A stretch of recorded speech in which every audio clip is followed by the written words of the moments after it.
Hello po sa lahat, usap tayo sandali. Kasi feeling ko marami sa inyo makaka-relate dito. Alam nyo naman, halos linggo-linggo parang hindi na bumababa ang presyo ng gasolina, di ba? Parang kada punta mo sa gas station, mas lalo kang napapaisip, saan na napupunta budget ko? So eto na nga, may lumabas na balita. At medyo malaking bagay ito ha. Si Ferdinand Marcos Jr., pinag-aaralan ngayon kung pwedeng pansamantalang bawasan o isuspend ang excise tax sa langis for 15 days. Oh, tama ang narinig mo, 15 days lang?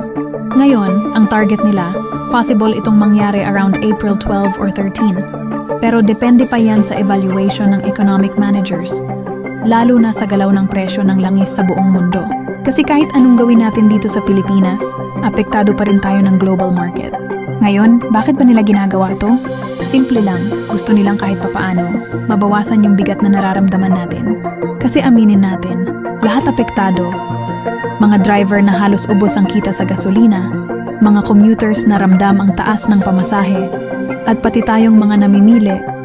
Kasi kapag mahal ang fuel, mahal din ang delivery, at eventually, mahal ang bilihin. So kung matutuloy to, anong possible mangyari?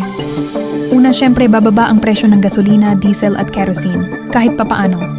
Pangalawa, pwedeng magkaroon ng epekto sa pamasahe. Kahit hindi agad-agad, may pressure yan na bumaba. At pangatlo, yung mga bilihin, pwedeng hindi na masyadong tumaas. Or kahit paano, kumalma ng konti. Pero eto ha, dito tayo maging realistic.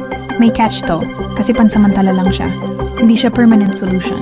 After 15 days, posible na bumalik ulit sa dati. Or mas mataas pa, depende sa sitwasyon. At isa pa, kapag binawasan ang tax, syempre, may epekto rin yan sa kita ng gobyerno. So hindi rin basta-basta ang desisyon na to.